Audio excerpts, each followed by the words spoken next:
Muchas gracias por la amable invitación a estar en esta queridísima ciudad de Zaragoza para hablar de Guadalupe Ortiz de Landázuri, que como saben ustedes, el próximo 18 de mayo será beatificada.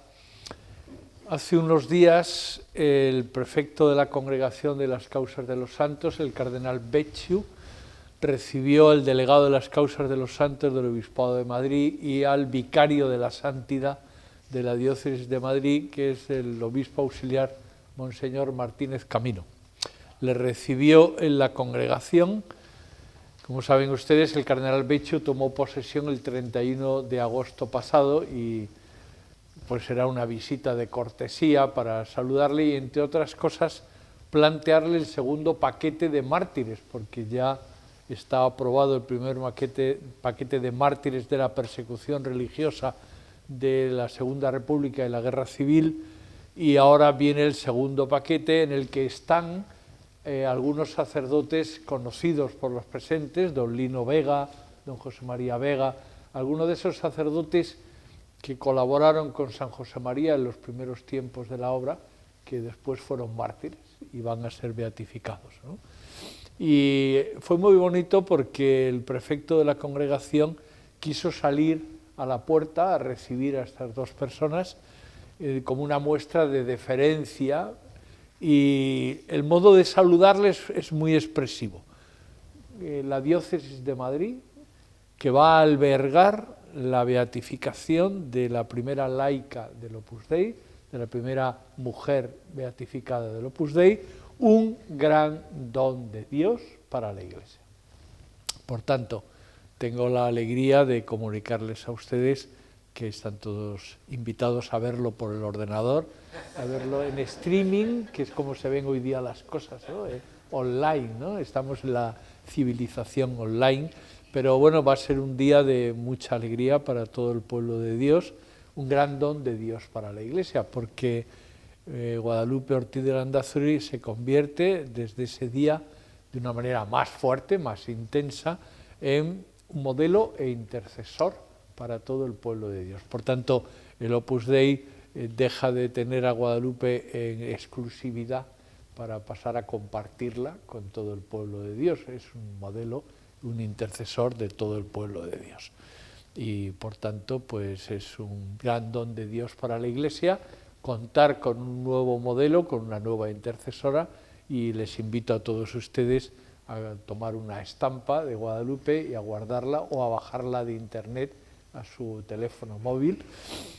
¿Por qué? Pues porque esto nosotros en la Oficina de las Causas de los Santos tenemos comprobado de modo estadístico que los santos, cuando más milagros hacen, es entre la beatificación y la canonización.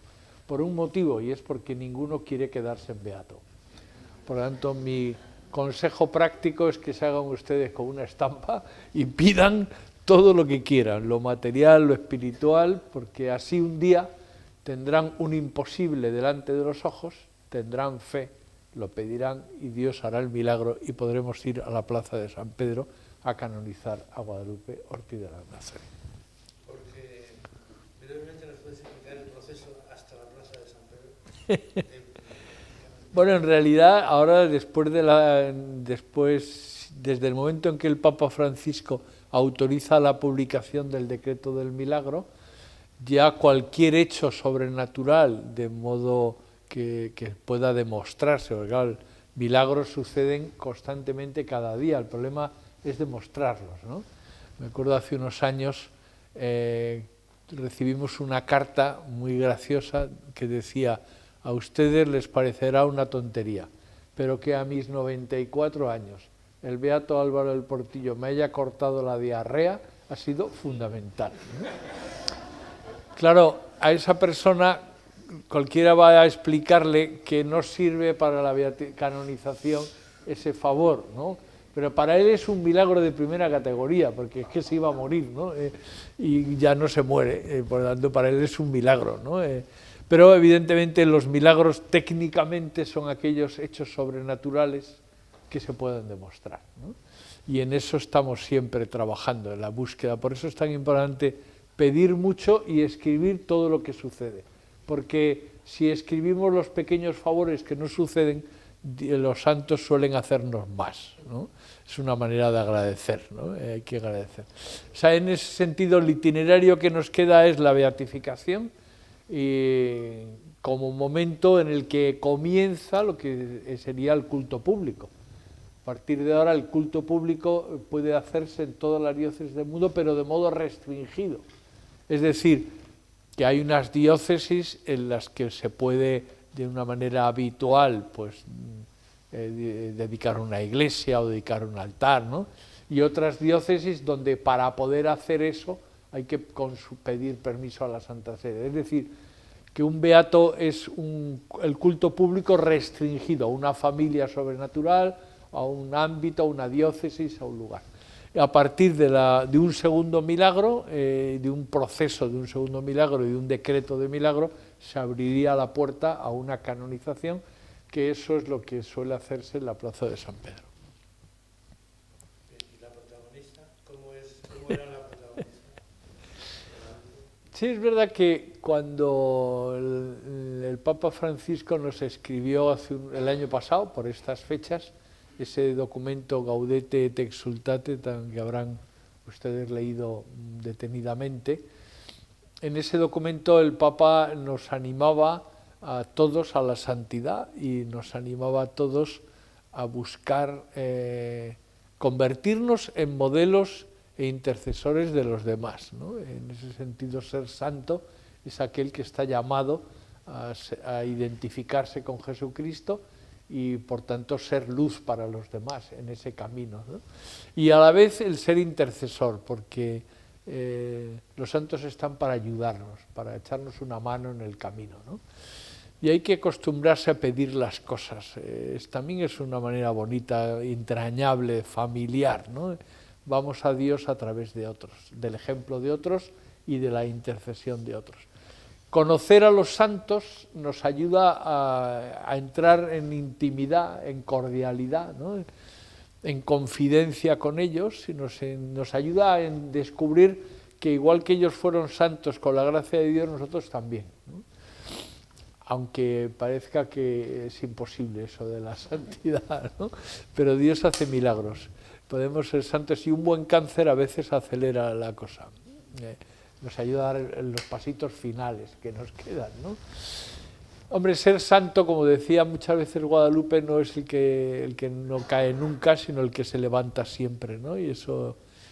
Bueno, entonces, cuando uno tiene, como en este caso, un modelo próximo que la Iglesia nos acaba de proponer, la pregunta es, bueno, ¿qué nos dice Guadalupe a un hombre o a una mujer del siglo XXI, ¿no? Lo más práctico es ir a la hoja informativa última, que estará por aquí, ahí, donde está el texto del decreto de Venerable, que el Papa Francisco autorizó su publicación en el año 2017, en mayo del 17. Es un documento largo de 2,5 folios, latín, está publicado en el Acta Apostolica Sedis. Nosotros hemos hecho una traducción que ha sido aprobada por la congregación y aquí la hemos publicado en este número del boletín.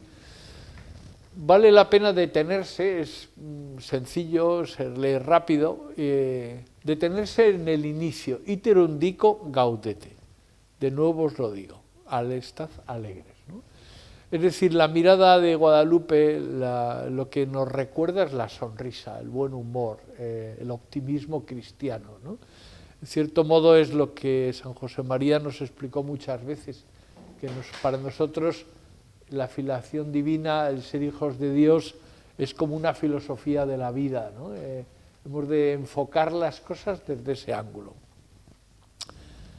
Guadalupe era una mujer muy alegre, muy optimista, no porque fuera una mujer superficial, ¿no? O porque fuera una insensata, ¿no? No, era una alegría con contenido, con profundidad.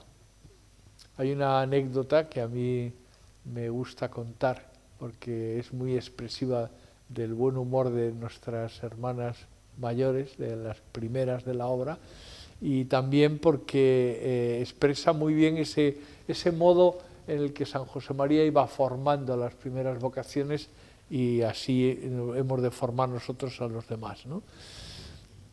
Un día San José María tenía que explicarle al nuncio de su santidad en España lo que era el Opus Dei.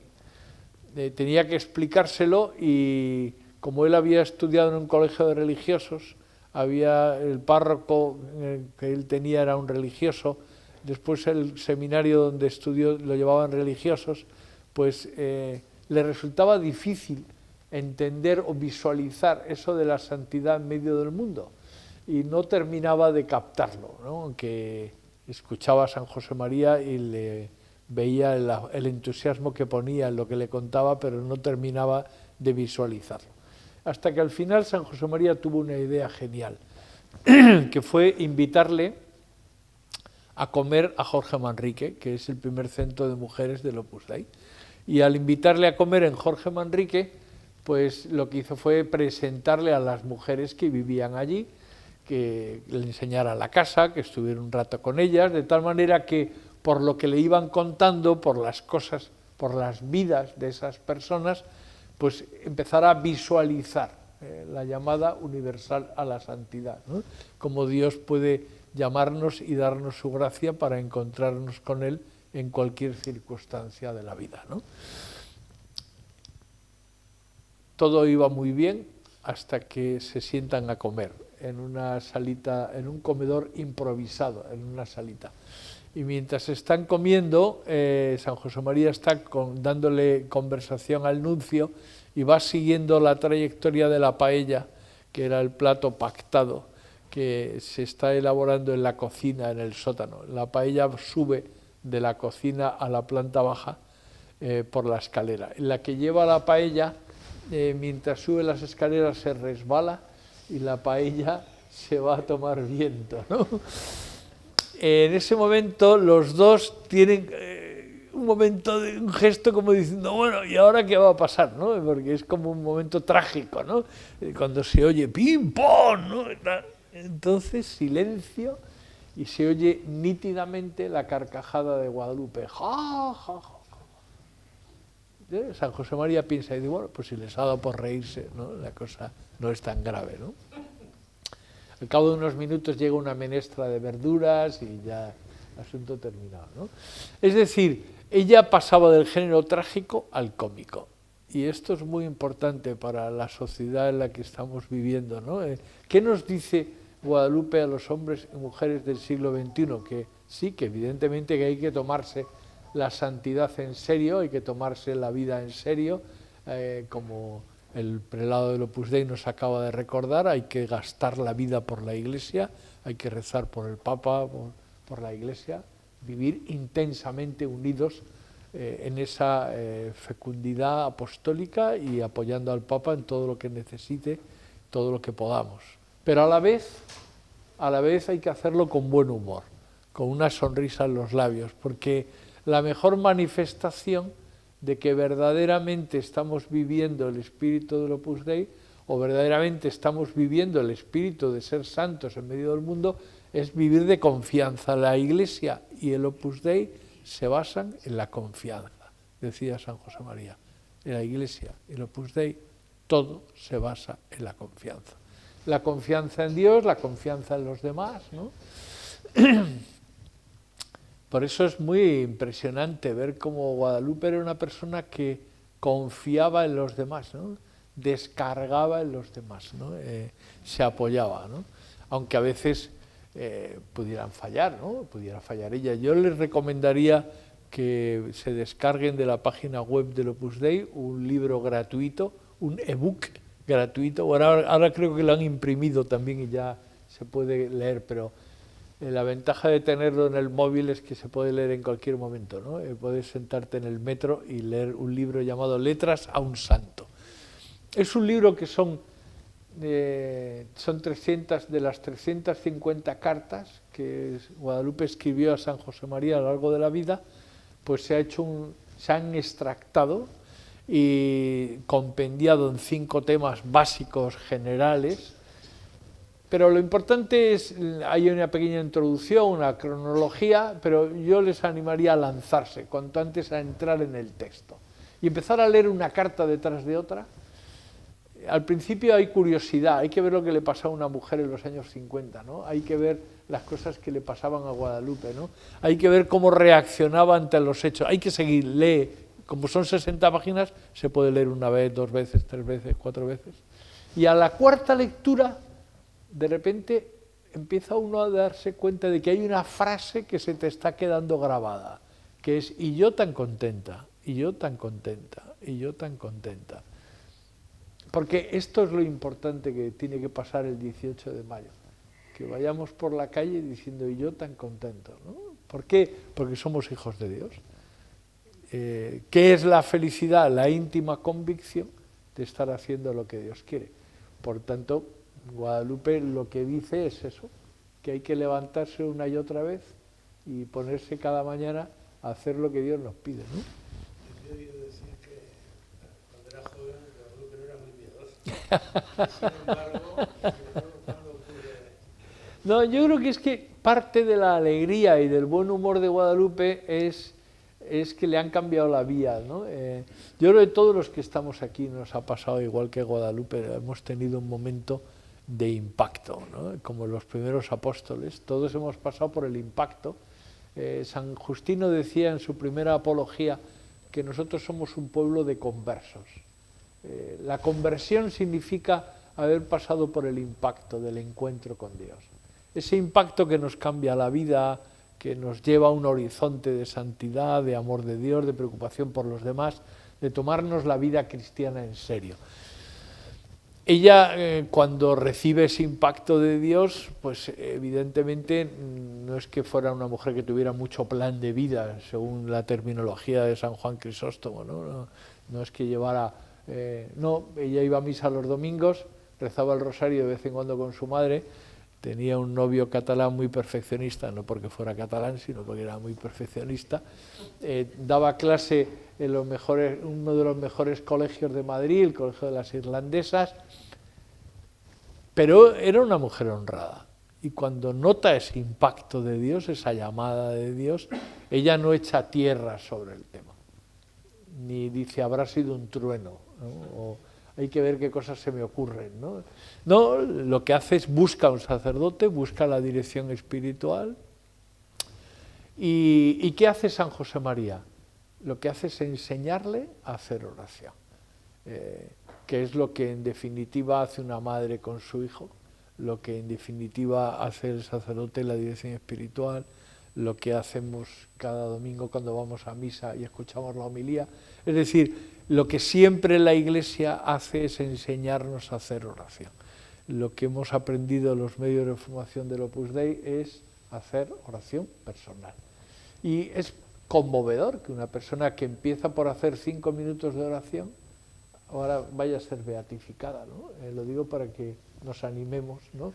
Porque siempre se puede empezar hoy por hacer 5 minutos de oración, ¿no? Lo que es interesante es cómo es la oración. Por eso en ese libro de Letras a un Santo, lo que conmueve es ver cómo es la oración de un santo. Y cómo es la oración del comienzo de la vida de santidad de Guadalupe, en los años 40, y cómo va llegando hasta el final, ¿no?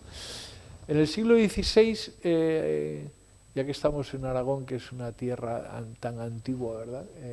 Aquí había un fenómeno de espiritualidad que se llamaban las emparedadas, que eran personas, preferentemente mujeres, que en su casa hacían un zulo, ponían un tabique, otro tabique, hasta el techo, con un agujerito para que les pasaran el pan y el agua, y ahí permanecían en oración. Ninguno de los presentes creo yo que tenga vocación de emparedado, porque en todas las cosas hemos salido del zulo, ¿no? Pero es verdad que a veces uno puede decir, sentarse a hacer oración y empezar a rebotar los 4 problemas, el problema de la hipoteca, el problema del hijo, el problema de no sé qué, y uno empieza, más que a hacer oración, a rebotarse con las 4 paredes, ¿no? A empotrarse, pum, pum, pum, pum, y de manera que salimos de la oración abollados. Y igual de caliente la cabeza que antes, lo cual quiere decir que no hemos hecho oración. La oración es el paso de la reflexión a la oración, al abandonarlo en las manos de Dios. Hay un autor muy interesante que se llama Kreider, que acaba de fallecer hace unos meses, un gran historiador de la Iglesia, que ha publicado un libro que se llama La paciencia. Él dice que la mejor demostración de que el cristianismo es verdadero es la paciencia de los primeros cristianos, ¿no? Y creo que es una de las señales más claras de identidad cristiana, hacer oración personal para concluir en la paciencia, ¿no? Por eso es bonito leer el libro de Guadalupe, Letras a un Santo, y ver la paciencia con la que Dios escucha su oración, la paciencia con la que ella vuelve a empezar, la paciencia que le lleva a la santidad. Humanamente era una mujer de mucha categoría profesionalmente y tal, pero ser del Opus Dei, ¿eso potenció de alguna manera sus cualidades? Hombre, a mí cuando hay un librito muy simpático que se llama La libertad como pasión o algo así, que es escrita por Cristina Abad, un libro breve, debe tener como 100 páginas, ¿no? Sí, como es La libertad de amar, ¿no? Es que he coincidido con Cristina en varias presentaciones del libro y me acuerdo que estábamos en Lisboa y estaba presentando el libro y entonces la gente, después de lo que dijo, me preguntaba, y bueno, entonces Guadalupe era una mujer adelantada a su tiempo, ¿no? A mí lo que me divierte es ver cómo San José María, como buen aragonés y un hombre santo, pues lo que hacía era adelantarse a su tiempo. Y en definitiva, cuando San José María formaba a los primeros del Opus Dei, a las primeras del Opus Dei, él no hacía distinción entre hombres y mujeres. Les pedía exactamente lo mismo. Y las mujeres del Opus Dei fueron poniendo en marcha las mismas tareas que los hombres del Opus Dei, independientemente de lo que pasara con las mujeres de aquella época. Y eso es lo conmovedor de aquellas mujeres, ¿no? Que por eso, por ejemplo, un día le dice San José María a Encarnita Ortega, que también está en proceso de canonización, le decía, Encarnita, vamos a poner en marcha la sede central del Opus Dei, necesitaríamos 350 colchones. ¿Os animaríais a hacerlo? Claro, padre, por supuesto. Y San José María se queda, pues vale. Y ellas compran un colchón, lo desarman, lo vuelven a armar y le llama. Padre, hemos estudiado la cuestión, nos parece más fácil comprar los colchones.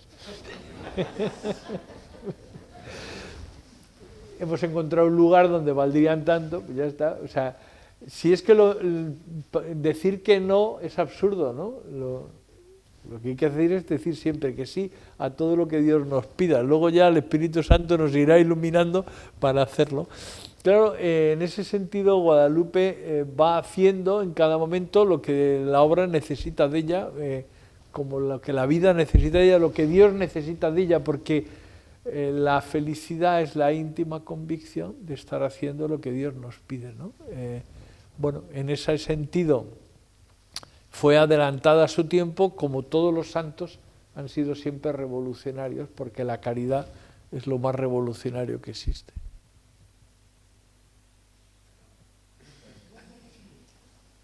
Oye, y el haber coincidido con el fundador, porque ella estuvo en los comienzos, empezó en México, la expansión de la obra, porque estaba el fundador sería más fácil. Hoy día las mujeres no ocurren, los hombres somos iguales. Yo creo que lo importante es hacer oración. La ventaja del Opus Dei es que es como un manantial, ¿no? Que brota y rebrota con fuerza incontenible, como son las cosas de Dios, ¿no? En ese sentido, la gente sigue siendo igual, las circunstancias han cambiado, ahora vamos con móvil, pero todo lo demás, y patinete, todo lo demás. Ayer vi un accidente que hubo en la Plaza de Cristo Rey entre un hombre que iba en un patinete, otro que iba en una bici y uno que llevaba a un niño con un carrito, ¿no? Los tres chocaron en la Plaza de Cristo Rey, ¿no? Con gran alborozo del público, ¿no? Nah, bien, yo creo que en las cosas de Dios los cambios son mínimos. El hombre sigue siendo hombre y Dios sigue siendo Dios, ¿no? Las circunstancias cambian poco. Quizás lo que hay es más urgencia de amor, ¿no?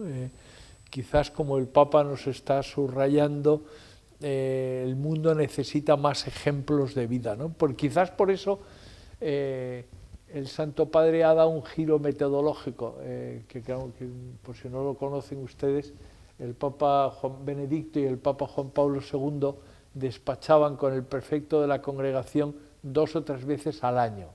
Por tanto, 2 o 3 veces al año se emitían decretos de venerable, de milagros, ¿no? El Papa Francisco despacha 2 o 3 veces al mes. Se ve el pequeño giro, ¿no? Despachar 2 o 3 veces al mes quiere decir que se ha revolucionado la vida de la congregación de la causa de los santos.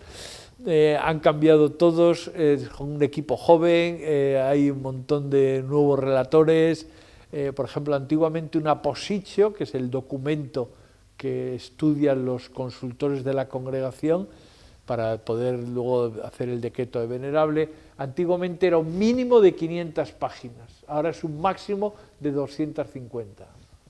Lo que quiere decir que hemos tenido que volver a escribir todas las posiciones que habíamos entregado, ¿no? Porque no, reducir de 500 a 250 no es un problema de cortar y pegar, sino que hay que volver a escribirlo entero, ¿no? Pero es interesante porque ese dinamismo apostólico, ese dinamismo de buscar, ¿no? Ese dinamismo de impulsar la santidad, ¿no? Bueno, el hecho de que Dios esté haciendo también milagros abundantes para corroborar esos trabajos y que haya beatificaciones y canonizaciones también es un síntoma de que Dios quiere que haya mucho clima de santidad. ¿Por qué? Porque el pueblo, el cristiano necesita ejemplos de vida, ¿no? Bueno, yo creo que en ese sentido hay mucha gracia de Dios y lo que hace falta es que... Hombre, y luego también hay una cosa muy conmovedora, y es que ahora la gente se está jubilando hacia los 60 años y hasta los 90 por lo menos, ¿no? Hombre, a partir de los 90 también se puede ser santo, simplemente que va uno un poco más limitadillo, ¿no? Pero bueno, quiere decir que si uno lo cuenta, hay mucha gente que cuenta con 25 años, ¿no? Para 25 años se puede hacer muchas cosas, no solo viajar. Se puede ser muy santo y aquí hay mucha gente que podría ser muy santa. De hecho hay muchos santos en esta sala ahora mismo. Yo creo que es importante tener como la ilusión de contagiar la santidad, de estar muy cerca de Dios, muy apoyar al Papa. Creo que Guadalupe va a ser un modelo imponente porque es una persona que se ha hecho santa en la calle, que se ha hecho santa conciliando la familia, el trabajo, tantas cosas, ¿no? Tiene muchos rasgos de modernidad, ¿no? Me acuerdo una vez que estábamos de tertulia familiar con don Álvaro del Portillo el 20 de noviembre del año 93 en Pozalbero, Jerez. Y en esa noche en la tertulia don Álvaro de repente nos dijo: ¿os acordáis aquel día en Venezuela hay una película, nos dijo, en la que empieza una tertulia en Venezuela de San José María con un montón de gente, empieza la tertulia, se le ve apagado, habla muy lento y se va animando y termina la tertulia prácticamente corriendo de un lado a otro del estrado, en una tertulia que acaba pidiendo incluso más preguntas, ¿no? Entonces en ese momento don Álvaro se emocionó y nos dijo, para ir a la tertulia se levantó de la cama porque tenía 38 de fiebre y estaba temblando. Por eso, y cuando terminó la tertulia volvió a la cama otra vez porque estaba muy enfermo, pero no podía dejar de estar con esa gente que había venido, ¿no? ¿Y cuál es la solución, la clave? Nos dijo don Álvaro, el amor tira de nuestro cuerpo, ¿no? Yo creo que es bonito pensar que, me han dicho que mañana vais a ver el multimedia, ¿no? En el multimedia veréis uno de los vídeos impresionantes, es el penúltimo, donde un médico cardiólogo de Pamplona, de la Clínica Universitaria de Navarra, ha estudiado a fondo el expediente de Guadalupe. y ha estudiado el corazón de Guadalupe. Y la conclusión que veréis que el médico dice, con ese corazón Guadalupe debería estar depresiva, debería estar en la cama, debería estar tumbada, ¿no? Y en cambio, fijaos la vida, ¿no? Y veréis mañana, o podéis verlo en el ordenador, porque el multimedia se puede ver en el ordenador, ¿no? Podéis ver una película, veréis todo lo que ella hizo, y si lo que debía es estar depresiva y en la cama, ¿cómo pudo hacer todo eso? Porque el amor a Dios y el amor a los demás es el mejor motor de... Voy a hacer una última pregunta, que si no quieres no respondas, pero tú has trabajado el tema, el personaje, y esto de alguna manera te habrá influido. El ejemplo de Guadalupe, No, a mí lo que me ha hecho es meditar más sobre la geología. Sí, yo estudié la carrera de geología, luego hice la especialidad de geoquímica y tengo que reconocer que la química y la geoquímica la tenía un poco abandonadas, ¿no? Pero desde que empecé a trabajar sobre Guadalupe me di cuenta de que ella es química y empecé a descubrir la mentalidad química. Es muy interesante, porque yo fui alumno del Ramiro de Maeztu de Madrid, a mí no me dio clase Guadalupe, pero yo tuve profe de química, no a ella. Estaba explicando esto en el Colegio de Gaztelueta de Bilbao hace unos días y con un grupo de alumnos de segundo bachillerato, y en ese momento entró Curry Roca, que algunos conoceréis, en la sala, y entonces cuando yo que dije, o yo que yo estaba diciendo que no había sido alumno de Guadalupe, él dijo, yo sí, ¿no? Porque en fin, él es también antiguo alumno del Ramiro de Maeztu, ¿no? Claro, tener profe de química a mí me ayuda a recordar, ¿no? Recordar la dedicación de la profe de química, ¿no? Porque claro, la química, si la pillas, si la entiendes, es fantástica, es una asignatura muy bonita, donde uno disfruta, pero como no la pilles, puedes tener un trauma para toda la vida, ¿no? Puedes estar traumado con la química, ¿no? De hecho, hay mucha gente que no pilla la química, solo hay que ver la cantidad de azúcar que deja en el fondo de la taza, ¿no? Porque no han entendido el producto de solubilidad, ¿no? Lo que se llama una solución sobresaturada. O sea, si echas más azúcar de la que el café puede absorber, ¿verdad?, cae al fondo, ¿no? La química o la pillas o no la pillas, basta con ver la taza para ver si uno ha pillado la química o no. Bueno, quiero decir que ella no es que estudiara química porque la cola de química fuera la más breve, no, estudiaba química porque le apasionaba la química. Fue siempre una apasionada de la química. Y además fue siempre una apasionada de enseñar química, porque ella es química aplicada. Es muy interesante ver unos días antes de morirse, cuando está internada en la clínica universitaria, ella tiene unos tejidos con unas manchas y unos detergentes. La gente piensa que se está lavando las manos y lo que aprovecha que no ha venido ninguna visita para estar con unas manchas, porque está dándole vueltas al problema de las manchas, que es un problema químico muy interesante, ¿no? Los textiles, ¿no? Es decir, la tesis doctoral que ella hace, no la hace porque vaya a ser catedrática de universidad, ¿no? La hace porque lo que quiere es aprender a investigar, lo que quiere es ahondar en su mentalidad investigadora, que le llevará después a ser profesora de investigación en el CEICID y le llevará a las manchas, ¿no? Es interesante eso que dice San José María, la mentalidad profesional, ¿no? Es decir, una madre de familia está siempre dándole vueltas, ¿no? O un profesional está siempre, aunque esté jubilado, sigue dándole vueltas, ¿no? Es decir, la vocación profesional es parte integrante de la vocación divina, ¿no? O sea, creo que en ese sentido la química, la mentalidad, el orden, hay muchas cosas en la vida de Guadalupe, y sobre todo en la dedicación a los demás, porque la profe de química es la profe dedicada, ¿no? La que está atenta a que el alumno o el alumno aprenda química, no se la aprenda de memoria, porque ese es el error, ¿no? Creo que a mí por lo menos me ha servido la la meditación de la vida de Guadalupe y me sigue sirviendo.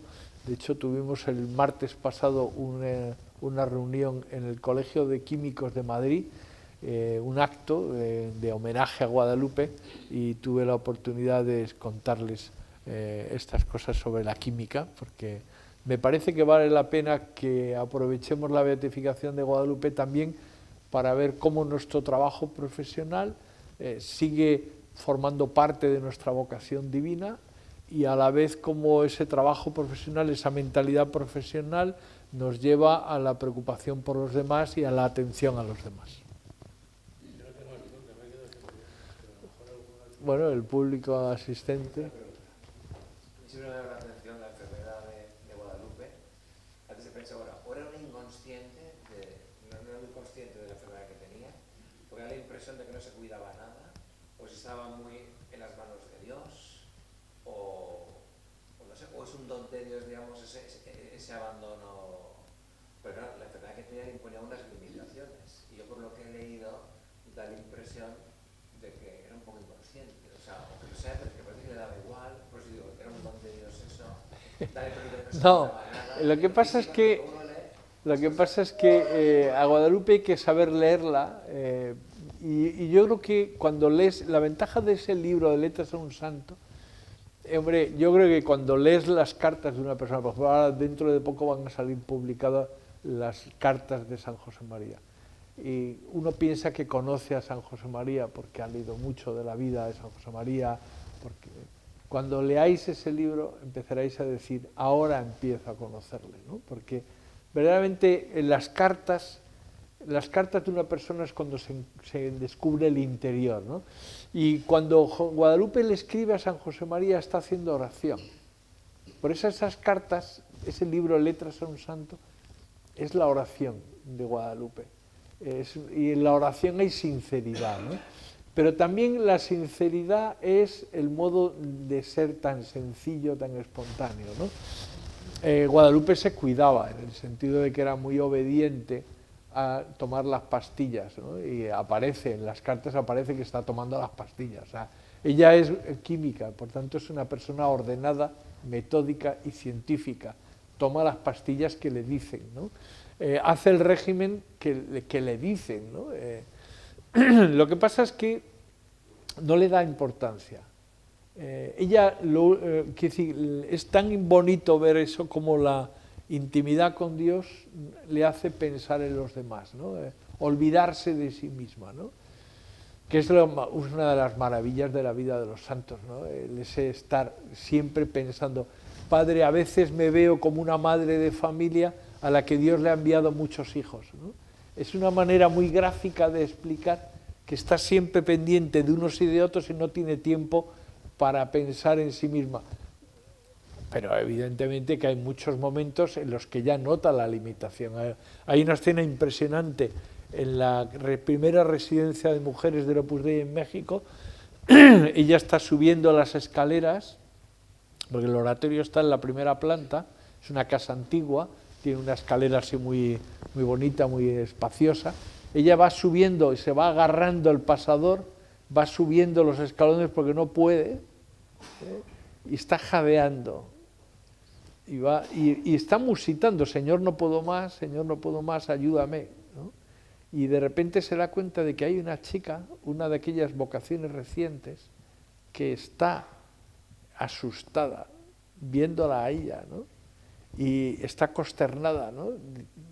Y en ese momento pega un giro, le hace una broma y sube la escalera un poco más deprisa. Eso lo que te está explicando es que en realidad nota muchas veces la limitación, pero el amor a los demás es el que tira, ¿no? Me tiene cautivado, de verdad. He leído ya un par de veces este libro y es Antes hablaba del impacto que tuvo ella en la primera misa en el año 47. ¿Se sabe algo de lo que pasó ahí? Porque ya esa misa... Una pregunta es que dice una foto de Guadalupe con San José María.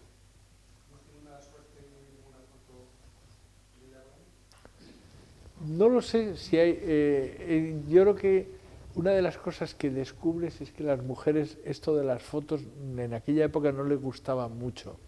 Quizás eran conscientes de los cambios de la moda,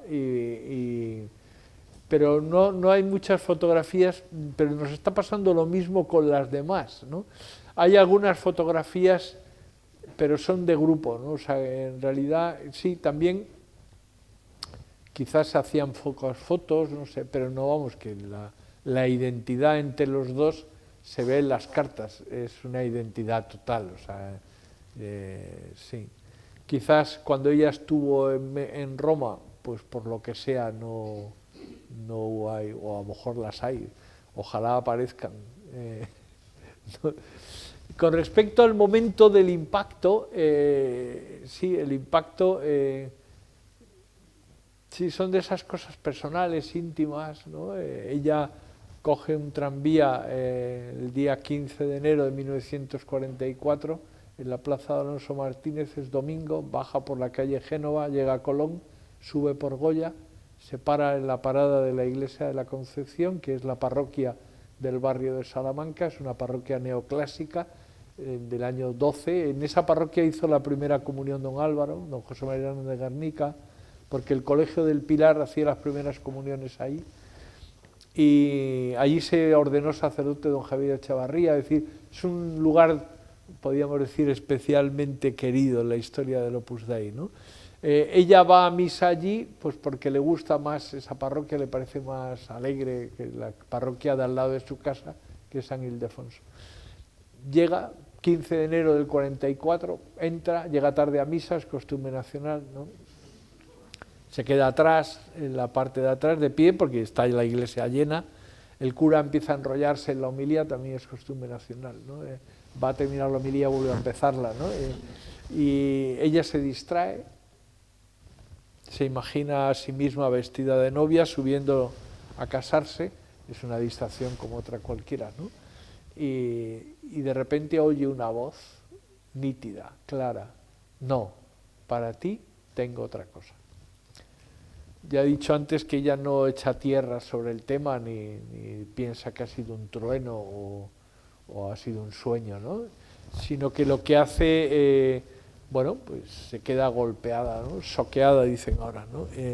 Cruza la calle Goya al terminar la misa, y cuando se monta en el tranvía se encuentra con Jesús Serrano de Pablo, que es un joven, un poquito más joven que ella, hija de artillero. Se habían conocido en el Colegio de la Emulación en Segovia, habían jugado juntos en el Parque del Oeste en Madrid, hacía tiempo que no se veían. Ella no sabe que Jesús ha pedido la misión en el Opus Dei unos días atrás, pero vamos, es una casualidad como otra cualquiera, ¿no?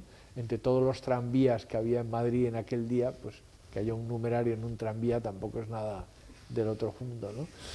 Empieza una conversación, qué alegría verte, qué tal, pero Guadalupe tiene algo en la cabeza y interrumpe la conversación abruptamente, le dice: oye, ¿conoces un cura? Porque tengo necesidad de hablar con un cura. Y él dice: sí, sí, claro. Y le da el nombre de San José María, ¿no? Y el teléfono. Y el 25 de enero de 1944, en la calle Jorge Manrique 19, de ahí Guadalupe entra, le pasan a una sala de visitas, se conserva tal cual la casa, la sala de visitas, la decoración, la misma imagen de la Virgen de Guadalupe que aquel día contempló Guadalupe sigue estando ahí. Y ella, cuando entra y se ve esa imagen de la Virgen de Guadalupe, ella se conmueve, porque siempre le conmueve verla a la Virgen de Guadalupe, ¿no? Hay como un flechazo entre las dos, ¿no? Por eso fue tan feliz aquel 9 de marzo del 50, cuando ella por fin puede arrodillarse delante de la Virgen de Guadalupe, ¿no? Y poner en las manos de la Virgen la labor de la obra en México, ¿no?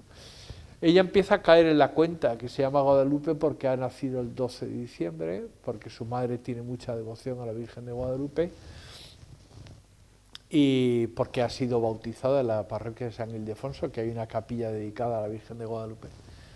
Y cuando está pensando en esto, entra San José María en la habitación. Ella se gira y le dice: padre, creo que tengo vocación. Y San José María le dice: bueno, ya veremos, ¿no? Y empieza lo que decía antes, le empieza a enseñar a hacer oración. El 19 de marzo termina un curso de retiro que ha predicado don Abundio. Don Abundio es muy amigo de San José María, es fundador de las Hermandades del Trabajo, también está en proceso de beatificación porque los santos se juntan, ¿no? Igual que hoy aquí hay tantos santos juntos, ¿no? Pues los santos se juntan, ¿no? Y es bonito. El caso es que ella escribe en su agenda, 19 de marzo, pedir la admisión en la obra, se lo dije a mamá. Y ahí pone un punto muy gracioso, porque la historia real es que a doña Eulogia no le hizo ninguna gracia, ¿no? Y doña Eulogia pide hora para hablar con San José María y se ponen a hablar y le dice, ¿cómo que la niña va a irse al Opus Dei? No, no, yo soy viuda de guerra, ella es la hija, por tanto las reglas del juego son que ella me cuida a mí, ¿no? Este es el pacto nacional, ¿no? Y ahora va a salir publicado, acaba de terminar de escribirse una biografía del matrimonio Ortiz de Landázuri y Busca, que están también en proceso de canonización, que es el hermano de Guadalupe, Eduardo Ortiz de Landázuri, y su mujer, que se llama Laura Busca Otaegui, que son también dos santos de mucha categoría. El caso es que San José María se ríe y doña Eulogia le dice, ¿qué pasa? ¿Que no me va usted a hacer caso? ¿Que no me va a defender o qué? Y dije, es que la niña está empeñada, dice San José María. Y entonces, bueno, pues podéis hacer, ya que no podéis ir a Guadalupe, México, podéis ir a Guadalupe, Cáceres a hacer una romería, ¿no? De ahí se fueron las dos a pedirle luces a la Virgen. Cuando volvieron, Laura Busca Otaegui, la cuñada, y Eduardo propusieron a doña Eulogia que se fuera a vivir con ellos. La casa de la calle Viriato quedó como consulta médica del matrimonio Ortiz de Landázuri y Guadalupe se fue a la calle Jorge Manrique a vivir. Al cabo de los años, un día doña Eulogia pidió a Guadalupe que se encargara Laurita le pidió a Guadalupe que se encargara de su madre porque ya no daba más, no daba abasto. Y es impresionante porque en junio del año 75, cuando Guadalupe está en Pamplona para operarse del corazón, doña Eulogia está con la cabeza perdida internada en la clínica. Ella se opera del corazón, parece que ha salido bien, pero finalmente por problema posoperatorio fallece y al cabo de unos días falleció doña Eulogia. De tal manera que Guadalupe pudo también sacar adelante esa tarea que Dios le encomendó, que es la tarea de la conciliación, que es una tarea moderna, muy del siglo XXI, ¿verdad? Que uno tiene que sacar adelante el trabajo, la familia, la madre enferma y la vida, ¿no? No sé si he respondido a la pregunta. Sí, ¿no? Yo quería preguntar, pero no solamente sobre Guadalupe, la cultura beata, pero quería consultarle aquí a ver qué puedo hacer cuando me hacen preguntas de una hija que vive en Roma, pero nunca viene a veros. A lo mejor usted también me lo puede aclarar eso, porque es una hija. Tengo 8 hijos y un marido especial. El mejor marido. Pero es uno. Y entonces, yo no le dejo hablar. Pero me preguntas, usted me lo puede responder. Algo se les he preguntado, pero no me han respondido. Que no viene nunca, vive en Roma, Clarita vive en Roma. Pero que nunca viene, y me recuerda a Guadalupe, pero no viene nunca Clarita. ¿Por qué no viene Clarita? Digo, porque Clarita, pero no le respondo con mala uva. Les digo, es que Clarita tiene 15 amigas que van con ella a todos sitios. Y otras 15 que querrían venir a España. Y no te toca más. ¿Qué les puedo decir a estas amigas? Porque dicen, Marisa, estás... Digamos, porque es una numeraria auxiliar. Ella perdió la memoria padre una vez en Torrecilla le preguntó esto mismo y le dijo, diles a las que te pregunten eso, que con Clarita viven otras 72 mujeres y que no tienes cama para todas. No, pero sí es que la maravilla de esta vida es que la gente esté contenta.